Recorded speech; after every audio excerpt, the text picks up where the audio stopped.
Bonjour mes frères et mes sœurs et amis. Que Dieu vous bénisse et que la parole de Dieu puisse vous bénir aussi ce matin. Avant d'ouvrir la parole de Dieu, je vais baisser ma tête, m'incliner devant le Dieu Tout-Puissant afin qu'il m'accorde sa grâce et l'assistance de son Saint-Esprit. Mon Père céleste et mon Dieu Tout-Puissant, merci pour ta parole écrite que tu nous as laissée afin de nous enseigner, afin de nous corriger, afin de nous conduire à la vie éternelle, afin qu'on ne se trompe pas nous-mêmes, mais que ton nom soit glorifié dans chacun de notre vie, afin que nous t'apportons un culte qui te soit agréable, un sacrifice qui te soit agréable, et que ton nom seul soit glorifié en toutes choses dans le précieux nom de Jésus. Amen, amen, amen, amen, amen. Le titre du message ce matin, c'est « Offrir à Dieu un culte agréable ou un sacrifice agréable ». Cela est très important devant Dieu parce qu'on peut se tromper. On peut croire qu'on apporte à Dieu un culte agréable et ce n'est pas le cas, ou un sacrifice qui soit agréable et ce n'est pas le cas. Nous allons lire je vais prendre des textes de référence, Deutéronome, chapitre 15, versets 19 à 21.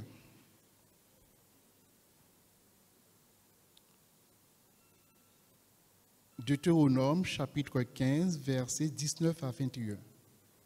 Tu consacreras à l'Éternel ton Dieu toute première-née mâle qui naîtra dans ton gros et de ton menu bétail. Tu ne travailleras point avec le premier-né de ton bœuf et tu ne tondras point le premier-né de tes brebis.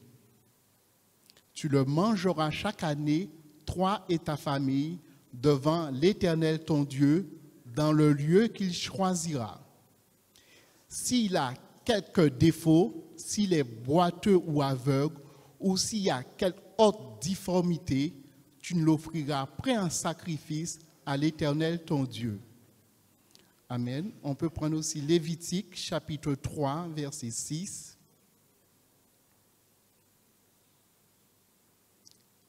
S'il offre du menu bétail mâle ou femelle en sacrifice d'action de grâce à l'Éternel, il l'offrira sans défaut.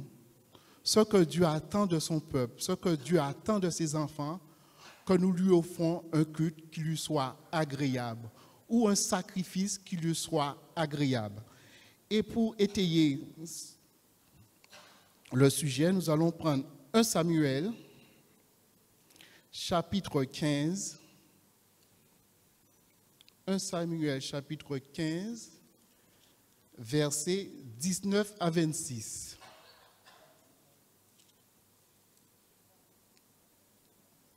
Et nous allons voir le cas de Saül. Pourquoi n'as-tu pas écouté la voix de l'Éternel? Pourquoi t'es-tu jeté sur le butin et as-tu fait ce qui est mal aux yeux de l'Éternel? Saül répondit à Samuel, j'ai bien écouté la voix de l'Éternel et j'ai suivi le chemin par lequel m'envoyait l'Éternel. J'ai amené Agag, roi d'Amalek, et j'ai dévoué par interdit les Amalécites.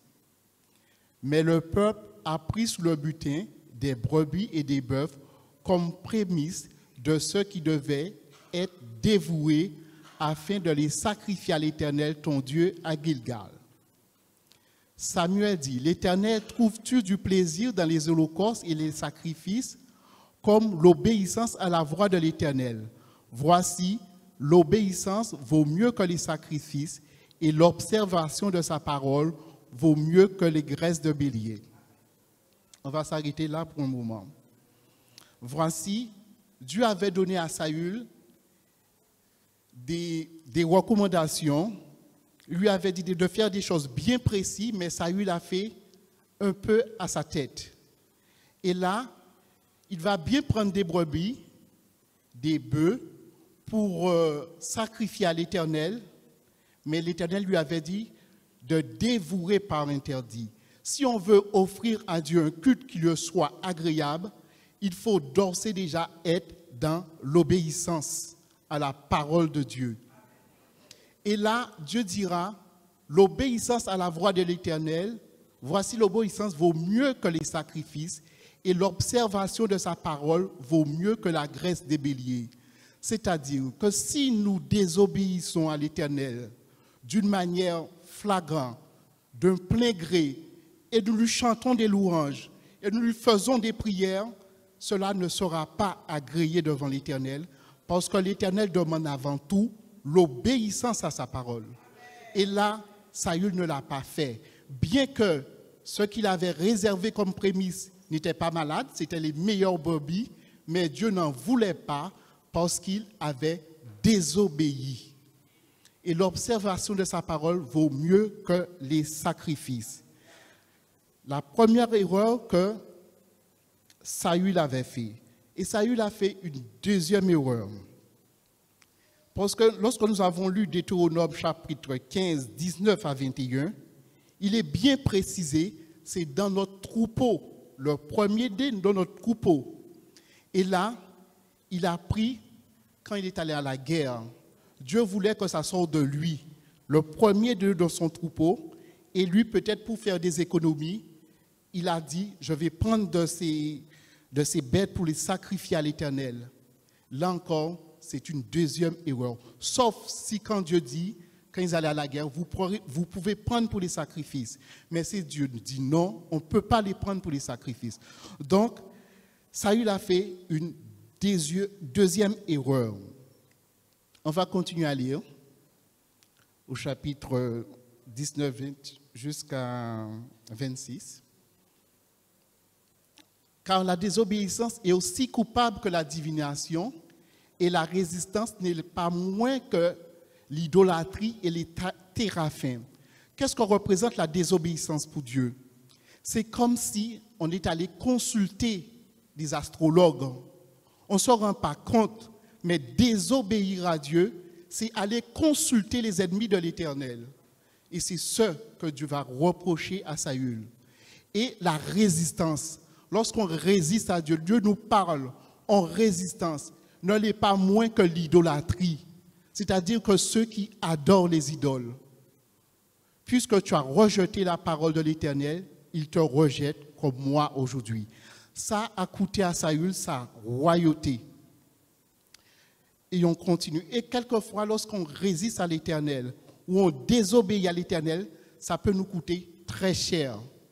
Parce que lorsque Dieu nous donne des recommandations selon sa parole, par prophétie ou par rêve ou par songe que Dieu nous a parlé et qu'on est sûr que c'est Dieu qui nous a parlé, il faut obéir. Parce qu'on va louer, on va prier, mais Dieu ne va pas agréer ses sacrifices ni ses holocaustes. Parce que la désobéissance est aussi coupable que la divination. Donc nous allons continuer un petit peu plus loin. Alors Saül dit à Samuel, « J'ai péché car j'ai transgressé l'ordre de l'Éternel et je n'ai pas obéi à tes paroles. Je craignais le peuple et j'ai écouté sa voix. » Qu'est-ce qui est plus important? Écouter la voix de Dieu ou écouter la voix des autres? Écouter la voix de Dieu qui est plus important. Et quelquefois, on veut offrir à Dieu des louanges, des actions de grâce et on écoute la voix de n'importe qui. Ça peut être un parent, ça peut être un frère, ça peut être l'ami que tu aimes comme toi-même, mais Dieu doit toujours être placé en premier pour que ton sacrifice, ton culte que tu l'offres, qu'il te soit agréable. On va continuer un peu plus loin. Maintenant, je te prie, pardonne mon péché, reviens avec moi et j'adorerai l'Éternel.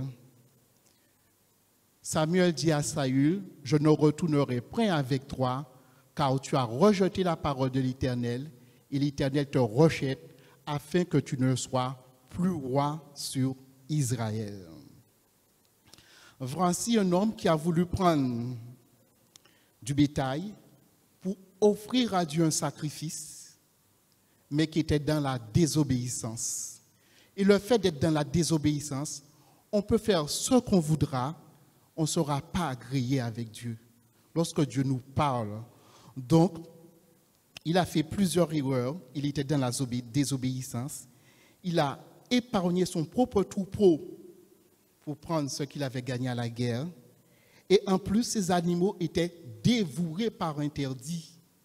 C'est-à-dire que Dieu ne voulait pas accepter ces animaux parce que c'était des animaux dévoués par interdit. Les Amalek avaient attaqué le peuple d'Israël quand ils sortaient d'Égypte. Et Dieu avait décidé de se venger. Et c'était un peuple idolâtre. Dieu ne voulait rien de ce peuple. Et lorsque nous venons à l'Évangile, nous venons à Jésus-Christ, nous faisons des choses qui étaient peut-être abominables aux yeux de l'Éternel. Maintenant que nous sommes enfants de Dieu, nous devons laisser toutes ces choses derrière nous et ne pas le pratiquer de peur que nos sacrifices ou notre culte à Dieu ne lui soit pas agréable. Nous devons laisser notre passé complètement derrière nous et nous consacrer entièrement à l'Éternel notre Dieu. Parce que le peuple d'Amalek, c'est un peuple idolâtre qui a attaqué le peuple d'Israël en sortant d'Égypte. Il a fallu que Aaron, Hur et Moïse intercèdent. Et lorsque Dieu va juger le roi d'Amalek, il dira, tu as privé des enfants de ton peuple, de mon peuple. De même, il dira à Amalek, ta mère sera privée d'un fils aussi. Donc, c'est quelque chose de très important pour apporter un culte qui lui soit agréable, qui l'agrée. Et il est dit encore que Dieu ne veut pas d'infirmes, ni animaux infirmes, ni animaux aveugles, ni animaux. Dans d'autres passages de la Bible, il est parlé aussi des bêtes qui ont de la gale. Dieu veut quelque chose qui lui soit sans défaut. Et lorsque nous apportons notre culte à Dieu ou notre sacrifice à Dieu, il faut qu'il soit sans défaut. Que le nom de l'Éternel soit béni. Donc nous allons voir, c'était des animaux dévoués par interdit. Nous allons lire dans Josué, chapitre 6, verset 18. Josué, chapitre 6, verset. Gardez-vous seulement de ce qui sera dévoué par interdit, car si vous prenez de ce que vous aurez dévoué par interdit, vous mettrez le camp d'Israël en interdit et vous jeterez le trouble. Cette parole aussi, elle est très importante. Nous sommes un peuple, nous sommes l'assemblée de Dieu. Et si nous apportons des choses à l'Éternel qui sont dévouées par interdit, ça peut créer des troubles au sein du peuple de Dieu. Ne donnons pas à notre ennemi cet avantage. Dévoué par interdit, c'est dévoué par interdit. Dieu ne prend pas plaisir par des choses qui sont dévouées par interdit. L'idolâtrie, le mensonge, le péché, c'est quelque chose que Dieu ne supporte pas. À tel point qu'il s'est sacrifié sur le bois de la croix. Il nous a donné son sang pour nous racheter. Donc, il souhaite aussi qu'en retour, qu'on n'y apporte rien d'interdit dans sa maison et qu'on lui donne aucun sacrifice qui est dévoué par interdit.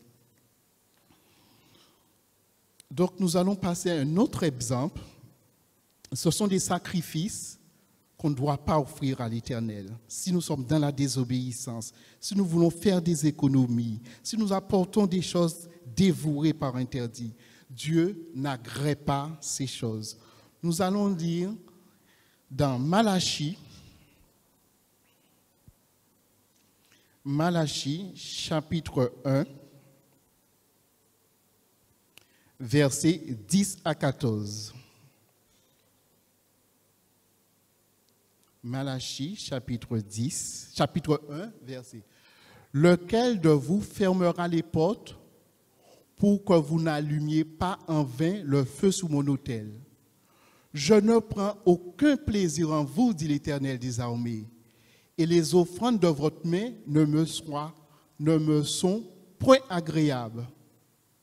Car depuis le lever du soleil jusqu'à son couchant, mon nom est grand parmi les nations. Et en tout lieu, on brûle de l'encens en l'honneur de mon nom, et l'on présente des offrandes pures, car grand est mon nom parmi les nations, dit l'Éternel des armées. Mais vous le profanez en disant, la table de l'Éternel est souillée, et ce qu'elle rapporte est un aliment méprisable. Vous dites, Quelle fatigue et vous le dédaignez, dit l'Éternel des armées. Et cependant, vous amenez ce qui est dérobé, boiteux ou infirme, et ce sont les offrandes que vous faites. Puis-je les agréer de votre main, dit l'Éternel? Maudit soit le trompeur qui a dans son troupeau un mâle et qui voue en sacrifice au Seigneur une bête chétive. Car je suis un grand roi, dit l'Éternel des armées, et mon nom est redoutable parmi les nations. On va remonter un petit peu plus haut dans le verset, dans son troupeau, un petit peu plus haut encore, verset peut-être 11.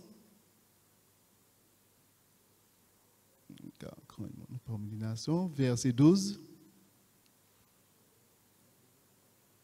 Verset 13. Et cependant, vous amenez ce qui est dérobé, boiteux ou infirme. Ce sont les offrandes que vous faites. Puis-je les agréer dans vos mains? Je vais m'arrêter sur le mot dérober. Le verbe dérober. Dérober, c'est quelque chose qui est subtil. C'est quelque chose qu'on a volé. C'est quelque chose qu'on n'est pas honnête avec Dieu. Et on peut lui apporter, ça peut être de l'argent. Mais est-ce que c'est de l'argent pur? Est-ce que c'est de l'argent? Est-ce qu'on n'a pas volé en quelque sorte? Voler, c'est facile. Ne pas payer son ouvrier, c'est déjà volé. Ne pas payer ses impôts, c'est déjà volé. Dieu nous dit dans sa parole, ne devez rien à personne, si ce n'est que de vous aimer les uns et les autres. Utiliser la ruse pour tromper son frère, ça aussi, ce sont des choses dérobées, subtiles que Dieu ne prend pas plaisir. Ou boiteux ou infirme. Ce sont les offrandes que vous faites, puis-je les agréer de votre main, dit l'Éternel? Non, dit l'Éternel. Il ne peut pas agréer ces offres. Ne devez rien à personne si c'est de vous aimer les uns les autres, car celui qui aime les autres a accompli la loi. Ne devez rien à personne. La parole de Dieu, c'est une parole pratique. C'est l'évangile est quelque chose de pratique. C'est mise en pratique de la parole de Dieu. On peut beau chanter, on peut beau louer, on peut beau prier. Est-ce que cela est agréable à Dieu? Il faut que nous nous examinions notre vie. Est-ce que je dois à une personne quelque chose? On va s'arranger. Au moins, essayer de dire on va s'arranger, mais ne pas l'oublier. Et là encore, Ananias et Saphira a voulu offrir quelque chose à l'Éternel. Mais c'était truffé de ruses. Est-ce que Dieu a agréé ce qu'ils ont fait? C'était pour se faire voir lorsqu'ils ont apporté l'argent. Dieu ne voulait pas leur argent. Ce que Dieu voulait en premier lieu, c'est leur cœur. Et ce que Dieu veut en premier lieu dans notre vie, c'est notre cœur, notre droiture, la mise en pratique de la parole de Dieu. Après, nos sacrifices lui seront agréables. Après, on lui apportera un culte qui lui sera agréable. Mais avant tout, c'est ce qu'il désire. Donc, Ananias et Saphira ont été coupables devant l'Éternel parce qu'ils ont menti.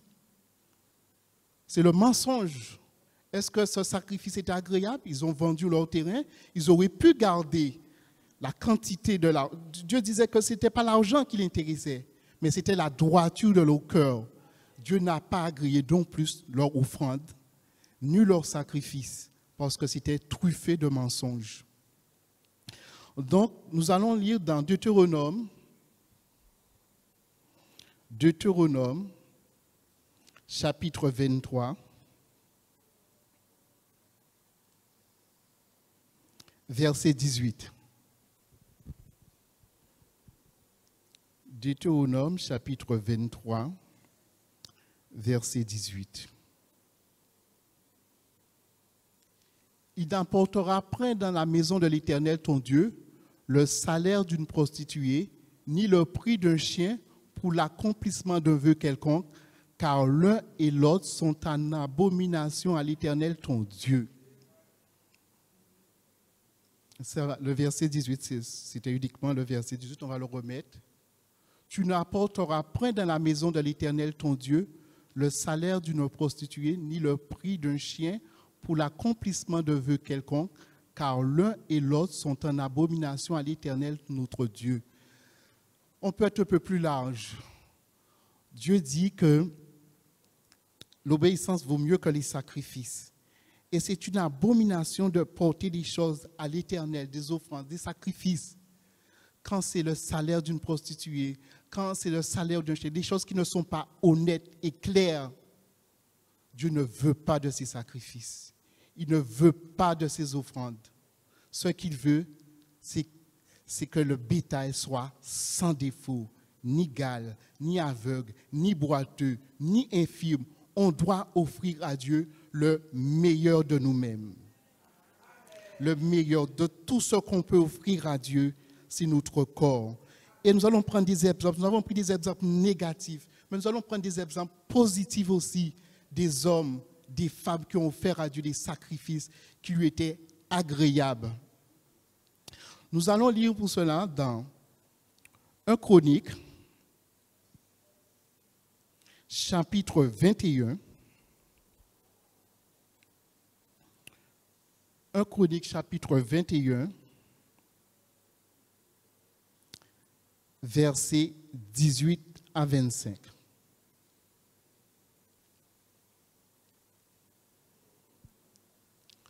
L'ange de l'Éternel dit à Gad de parler à David afin qu'il monte pour élever un autel à l'Éternel dans l'aire d'Orman, le Jébusien. David monta selon la parole que Gad avait prononcée au nom de l'Éternel. Orman se retourna et vit l'ange et ses 4 fils se cachèrent avec lui. Ils foulaient alors du froment.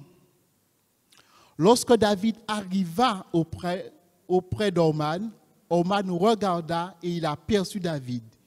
Puis il sortit de l'air et se prosterna devant David, le visage contre terre. David dit à Orman, « Cède-moi l'emplacement de l'air pour que j'y bâtisse un autel à l'Éternel.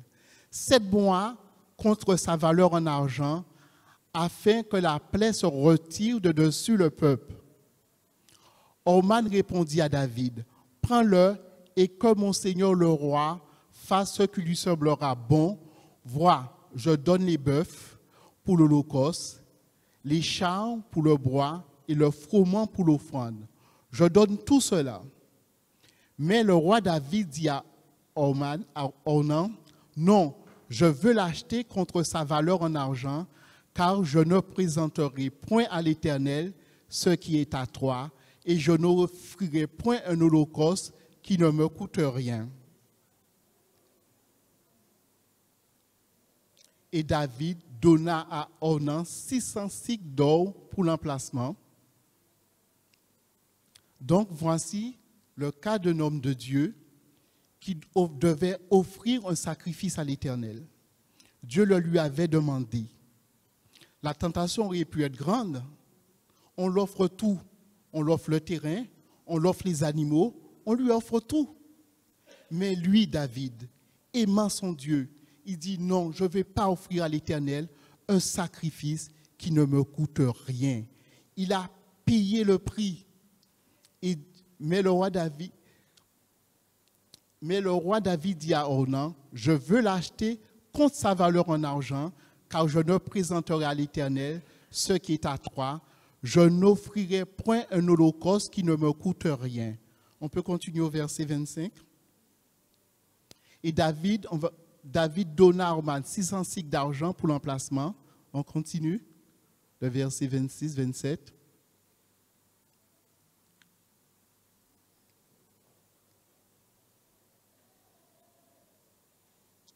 David bâtit l'autel à l'Éternel. Il offrit des holocaustes et des sacrifices d'action de grâce.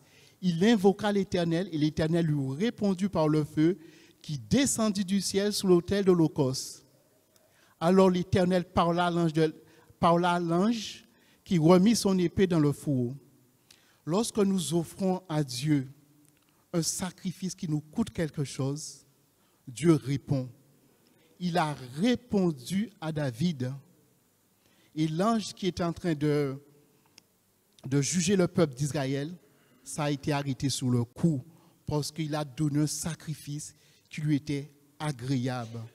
En tant qu'enfant de Dieu, donnons à Dieu un sacrifice qui lui soit agréable, un culte qui leur soit agréable. Et à partir de ce moment, lorsque nous allons invoquer son nom, Dieu va nous répondre. Comme il a répondu à David, parce que David voulait l'offrir quelque chose qui le coûte. La tentation est grande quelquefois de ne pas offrir à Dieu qui nous coûte quelque chose. Est-ce qu'on passe le temps? Offrir un sacrifice aussi, c'est dire que je vais prendre du temps dans la prière. Je vais prendre du temps dans la parole de Dieu. Je vais prendre du temps pour connaître Dieu. Et je vais prendre du temps pour obéir à sa voix. Ça, c'est important pour Dieu. C'est un sacrifice que Dieu prend plaisir. Mais lorsque, au dernier moment, on va lire sa parole, lorsqu'on lui accorde très peu de temps sa présence, c'est comme des animaux boiteux, infirmes, un sacrifice que Dieu ne prend pas plaisir. Et là, David nous a démontré, on lui donnait tout gratuitement. Il a dit, je veux offrir à mon Dieu un sacrifice qui me coûte quelque chose. Et ce que Dieu nous demande, de nous donner un culte agréable, un sacrifice qui nous coûte quelque chose. La définition, je vais le remettre, on ne l'a pas remise, prendre la définition de sacrifice. Renoncement volontaire à quelque chose, perte qu'on a, c'est privation sur le plan financier ou autre, faire des grands sacrifices pour ses enfants. Donc, c'est un renoncement volontaire, selon le petit Larousse. Perte qu'on accepte, privation sur le plan financier ou autre, faire des grands sacrifices pour ses enfants. Il y a des parents qui disent, j'ai fait des grands sacrifices pour mes enfants. Je n'ai pas conçu de mes enfants parce que j'ai sacrifié, j'ai préféré leurs études que de me faire une maison. Mais Dieu aussi nous demande de faire des sacrifices qui lui soient agréables. Mais que ce ne soit pas comme forcé, mais que ce soit volontaire. Une perte qu'on accepte, une privation sur le plan financier, mais ça peut être autre chose sur le plan familial ou sur le plan sentimental. J'ai connu Christ. Dieu m'a dit de laisser telle personne. Alors j'obéis à la voix de Dieu. C'est un sacrifice volontaire. Et là, Dieu est content. On peut vivre avec quelqu'un en concubinage. On a entendu la parole de Dieu. La parole de Dieu est prêchée. Et Dieu nous demande, maintenant, tu dois couper cette relation. Et tu dis de tout ton cœur, j'accepte Seigneur. Et là, c'est un sacrifice que Dieu prend plaisir. Là, c'est un sacrifice qui est agréable à Dieu. C'est volontaire, c'est fait d'un cœur sincère. Et lorsque cette personne va prier, sa prière sera agréée. Il va donner à Dieu un culte qui lui soit agréable. Il y a des gens qui entendent l'évangile et qui disent, mes parents ne veulent pas, ou mon frère ou ma soeur ne veulent pas que je donne mon cœur à Dieu. Est-ce que c'est un sacrifice? Je préfère suivre l'Éternel. Ça, c'est un sacrifice qui est agréable à Dieu. C'est laisser une perte volontaire. On peut remettre la définition. Une perte volontaire de tout notre cœur qu'on accepte pour dire je préfère Dieu. Ça, c'est un sacrifice qui est agréable à Dieu. Ça plaît à Dieu et Dieu est content. Et Dieu a agréé le sacrifice de David qui lui a coûté 600 cycles d'or, mais il voulait offrir quelque chose qui soit agréable à Dieu. Nous allons lire dans 2 Samuel, c'est chapitre 23. Chapitre 23, versets 14 à 17. 2 Samuel, chapitre 23, verset 4. David était alors dans la forteresse. Il y avait un poste de Philistins à Bethléem. David eut un désir et il dit, qui me fera boire de l'eau de la citerne qui est à la porte de Bethléem? Alors les 3 voyants hommes passèrent au travers du camp des Philistins et poussèrent de l'eau la citerne qui est à la porte de Bethléem. Ils l'apportèrent et la présentèrent à David. Et il ne voulut pas la boire. Il l'a répandue devant l'Éternel. Il dit, loin de moi, ô Éternel, la pensée de faire cela. Boirai-je le sang de ces hommes qui sont allés au péril de leur vie et il ne voulut pas le boire. Voilà ce que firent ces trois vaillants hommes de Dieu. Trois vaillants hommes, on pourrait dire hommes de Dieu. C'était des hommes qui accompagnaient David dans le combat. Et David a eu un désir de boire de l'eau. Ces trois hommes se sont présentés, sont passés dans le camp des Philistins, au péril de leur vie. Ils ont apporté l'eau pour David. Et lorsque David a vu cette eau, David n'a pas voulu le boire, parce qu'il savait que ces gens ont mis leur vie en péril pour lui, qui est simplement un homme. À plus forte raison, nous devons notre Dieu, même si notre vie est en péril pour notre Dieu. C'est un exemple. David est un homme. Il eut un désir. Il n'a pas demandé. Il eut un désir simplement. Et ces trois hommes se sont présentés au péril de leur vie pour offrir à David de l'eau. Qu'est-ce que Dieu nous demande? Quel est le désir de Dieu pour nous? Nous le savons, que nous menons une vie de sainteté, une vie de pureté, une vie qui lui soit agréable. Si nous avons l'habitude de pratiquer le mensonge, d'arrêter. Si nous avons des pratiques de méchanceté, d'arrêter. Toutes ces choses parce que celui-là n'est pas agréable.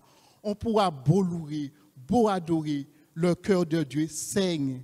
Il a dit en Malachie, est-ce que ce sont des offrandes que vous m'apportez? Le peuple continue à apporter des offrandes, mais c'était des offrandes boiteuses. On peut continuer à louer, mais ce que Dieu agrée, c'est la question que chacun d'entre nous devons nous poser. Est-ce que Dieu veut nos holocaustes? Qu'est-ce qu'il veut avant tout? Notre cœur. Regardez ce que trois hommes vaillants ont fait pour David. Pas pour Dieu, pour David. Qu'est-ce que nous devons faire pour Dieu? Quel est le désir de Dieu? Nous pouvons dire, Seigneur, quel est ton désir? Ce que tu veux que je fasse de ma vie pour toi. Je suis prêt. Comme ces trois hommes ont mis leur vie en péril pour David, moi aussi je peux le mettre, ma vie en péril, ou faire des sacrifices, ou délaisser certaines choses que nous aimons pour la gloire de Dieu. Et là, David, ça a étonné David, et David a dit non, je ne boirai pas cette eau parce que c'est au péril de leur vie. Dieu veut des sacrifices, mais afin que son nom seul soit glorifié. Donc, aimer notre Dieu. Quel est le désir de Dieu? On connaît le désir de Dieu, on y va. Dieu n'est même pas obligé de nous le demander, comme ces trois vaillants hommes, ils sont allés au péril de leur vie pour David. Et nous allons voir aussi, nous allons venir dans le Nouveau Testament, dans 1 Romains, chapitre 12, Romains, chapitre 12, versets 1 à 2. Et là, l'apôtre Paul s'adresse à l'Église, à nous.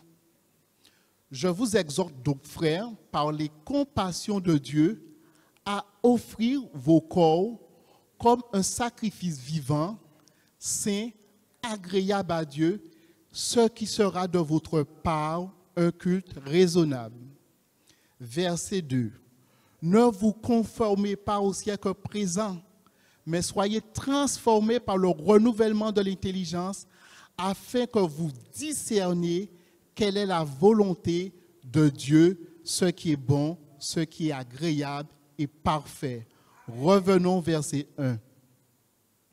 Je vous exhorte donc, frères, par les compassions de Dieu, à offrir vos corps comme un sacrifice vivant, saint, agréable à Dieu, ce qui sera de votre part un culte raisonnable, un culte que Dieu va agréer, ce que Dieu nous demande d'offrir notre corps, notre cœur, notre âme, et que nous marchons dans la sanctification, saint, agréable à Dieu, ce qui sera de votre part un culte raisonnable.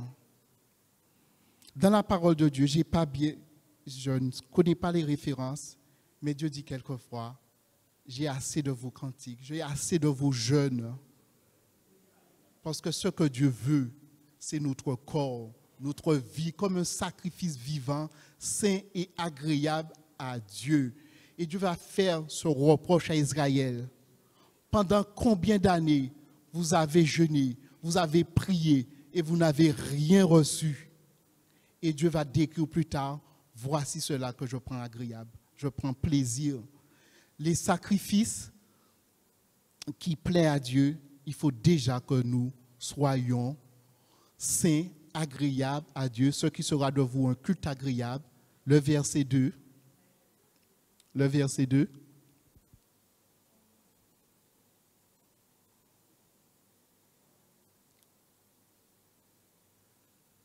Romains chapitre 12, verset 2.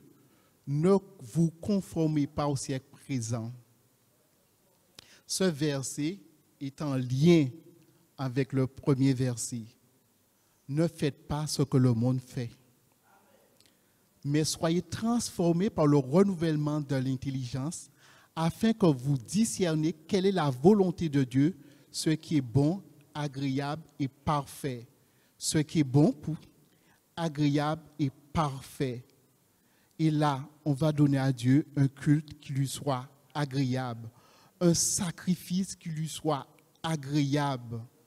Ne vous conformez pas au siècle présent, mais soyez transformés par le renouvellement de l'intelligence, afin que vous discerniez quelle est la volonté de Dieu. On ne fait pas n'importe quoi. On discerne la volonté de Dieu. Lorsque Dieu nous a donné sa volonté, on la met en pratique, que vous discernez. Et Dieu avait donné sa volonté à Saül. Saül savait ce qu'il devait faire. Il ne l'a pas fait.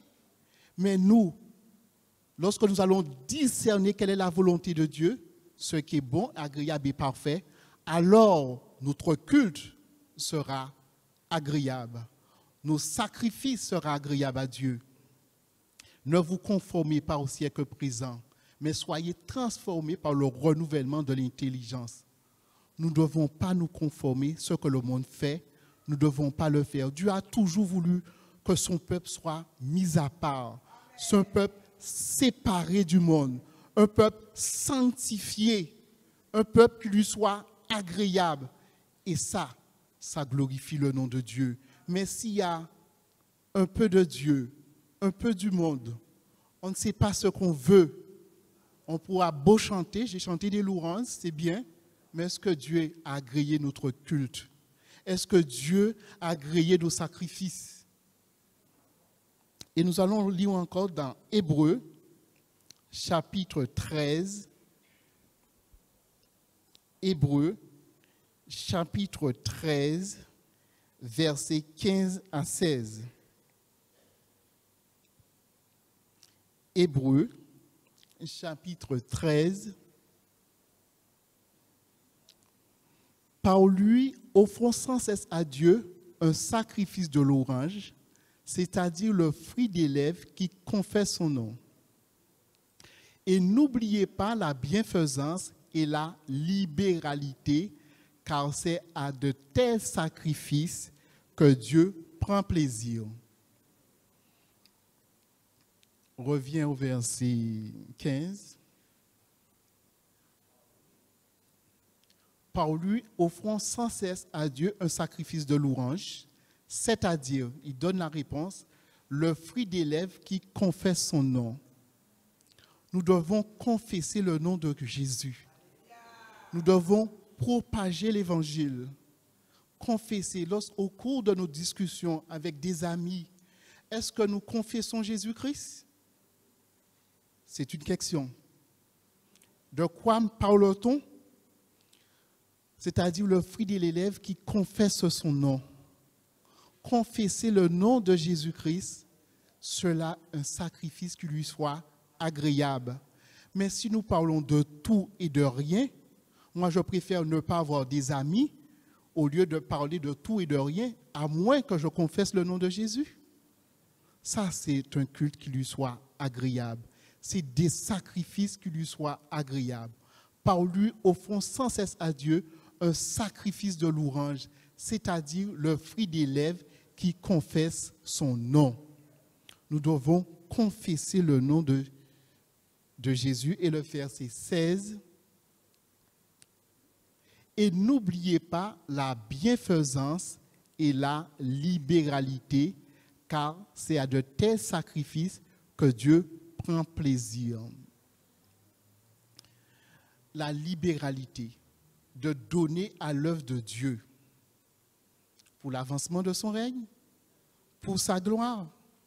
Mais retenez bien, si nous sommes dans la désobéissance, si nous avons de l'interdit, si nous sommes comme Ananias et Saphiras, nos libéralités ne servent à rien.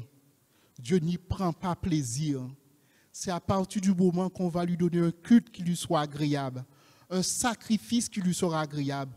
À ce moment, on pourra apporter nos offrandes qu'il va agréer. Et n'oubliez pas, lorsqu'il agrée son holocauste ou ses offrandes, la prière est exaucée. David, sa prière a été tout de suite exaucée parce qu'il a donné à Dieu un sacrifice qui lui a coûté quelque chose. 600 cycles d'or. Je ne connais pas l'équivalence pour maintenant. On lui offrait gratuitement. Il a dit non, je ne veux pas offrir à mon Dieu quelque chose qui ne me coûte rien. Donc la libéralité, c'est de donner à l'œuvre de Dieu. Mais ne faisons pas les choses comme Ananias et Saphira, vivant dans la subtilité, dans la tromperie et de donner à Dieu. Ça ne sert à rien. Dans Lévitique, il a dit qu'il veut un bétail sans défaut. Sans défaut. Dieu dit que l'obéissance vaut mieux que les sacrifices. C'est vrai. C'est vrai, mais il ne dit pas qu'il ne veut pas de sacrifice. Mais il le veut que ce soit honnête, que notre vie passe avant toute chose, une vie qui lui soit agréable. Nous allons lire dans le français courant, si possible, Hébreux chapitre 13. Hébreux chapitre 13, verset dans le français courant.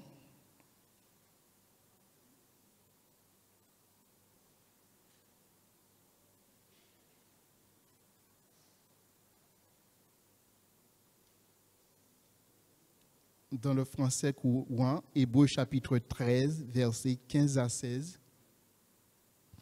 Par Jésus, présentons sans cesse à Dieu notre louange comme sacrifice, c'est-à-dire l'offrande sortant des lèvres qui célèbrent son nom.